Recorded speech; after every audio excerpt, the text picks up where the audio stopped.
Guys, Brisbane is in snap lockdown again.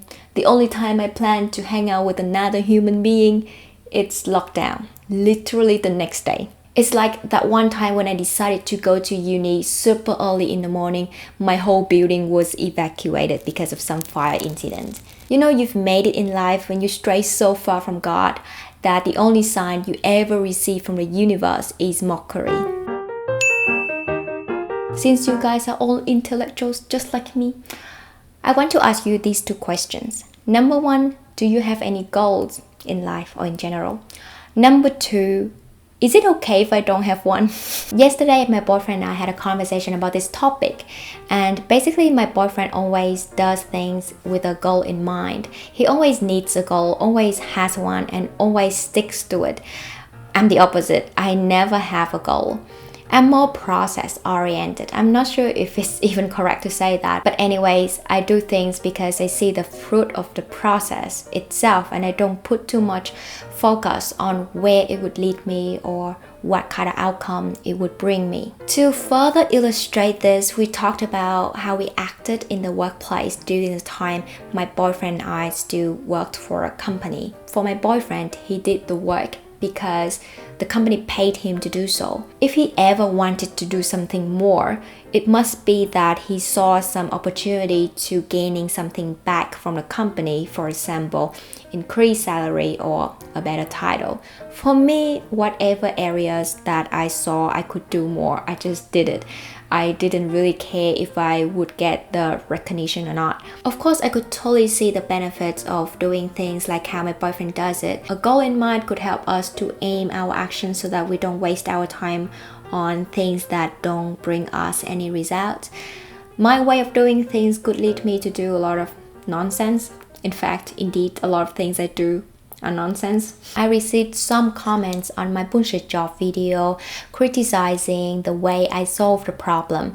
Basically, I said that I solved the problem of bullshit tasks by automating them as much as possible, and then to make my time at work more meaningful, I took on more responsibility. By that way, I minimized the bullshit while having the opportunity to solve other important problems. Some viewers asked why the hell I want to plunge myself further into the mud of the corporate world. I could see where they're coming from, and I'm aware that my solution doesn't work for everyone. It worked really well for me because number one, I enjoyed solving problems. Number two, fortunately, my managers recognized my contribution and I received much more in terms of salary than I expected. Indeed, I didn't expect any. Many wouldn't have the luxury to work in such corporate culture that does recognize merit, so I embrace the criticism wholeheartedly. My logic is that I only want to focus my energy into something within my control, which is my effort, and let it be for all the things that beyond my control, which is the outcomes.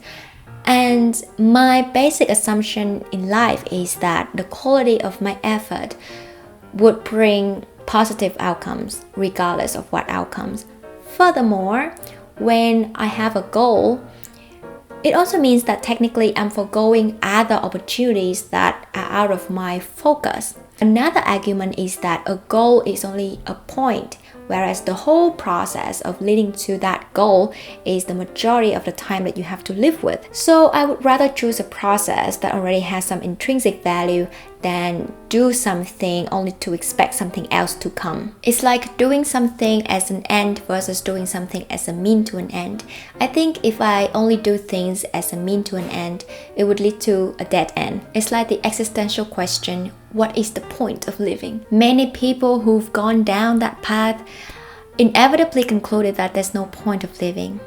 I used to ask that question as well, and after a while it started to dawn on me that living itself is already the point. What else am I asking for? Isn't it already enough to put my hand on my chest and feel the beat of life? Isn't it already enough to be able to see this pouring rain the moment I open my eyes after a long sleep? Isn't it already enough to feel the fresh, cool liquid of nature sliding down my throat when I drink the first cup of water in the morning? Well, except some of you weirdo who drink warm water. To be able to say that I believe I would still do well in life without a goal, I must acknowledge that number one, I'm no longer an unstable teenager. Number two, I've built myself up in a way that I could trust myself not to stray too far. You know what I mean? I think I have good enough discipline, not nearly as good as my boyfriend's, but good enough. The difference between my discipline and my boyfriend's discipline is that he would do things he needs to do as soon as possible. That's how he plans his day, whereas I would plan things according to the furthest deadline. I drive him crazy sometimes. I do things mostly because I enjoy the process. I also do things that I don't enjoy the process, but because they are my responsibilities, I just tend to procrastinate them as much as I could. Sometimes I doubt that this strategy could sustain me when I'm no longer young and beautiful, but that's the problem for later. My fortune teller told me that I would never be rich.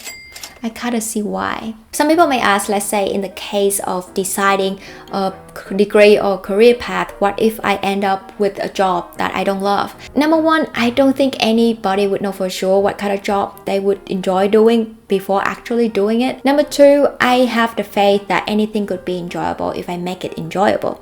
Come on, if this guy on YouTube could enjoy unclogging drains, what do I have to be afraid of? By the way, this has become my favorite channel recently. My boyfriend and I watch him unclogging drains every lunch now. I'm also aware that some people may think I'm naive to do things without expecting any outcome because I could be stepped on by the people who want to exploit me. For example, in my past job, there's a high chance that I wouldn't have had received any recognition that I deserved. However, for me, I didn't expect any recognition to begin with. Plus, I would rather put out my best effort as if people would respond in the best way possible than assume that my company is shit and the people are shit, and I would act accordingly to that assumption. So far, I've never been in any situation that I feel like the people took advantage of me. I guess I'm just extremely lucky. It also applies to other areas of my life as well. I treat people as if they would reciprocate as positively as possible. If they don't, I would of course adjust my subsequent behavior as a response to their response. They're the ones who miss out, not me. I also never feel like my initial effort is being wasted or that I was being treated unfairly. Relationship is another aspect that I didn't figure out until I was a bit older. Now I know that the only legitimate purpose for me to be in a relationship is to bring as many pleasant moments as possible to another human being, because I know that I would learn so much from doing so. I would learn so much about myself, about another person, and about life in general. I think it's also actually why I do most things I do. I think when I put out my best effort, everything I do teaches me something, and learning itself already brings me so much value. So regardless of what I do or regardless of what outcomes it brings, the process of doing already has the intrinsic value for me. Now I don't really know if I'm making any sense anymore. Basically, this whole video is to rationalize the fact that I live my life aimlessly. Okay? Please don't forget to comment, number one, if you have any goal, and if you do, what is your goal? And number two, please reassure me that it's okay for me to not have any goal. It's no longer a question. Please just say that it would be okay, okay? I'll see you in my next video. Bye bye!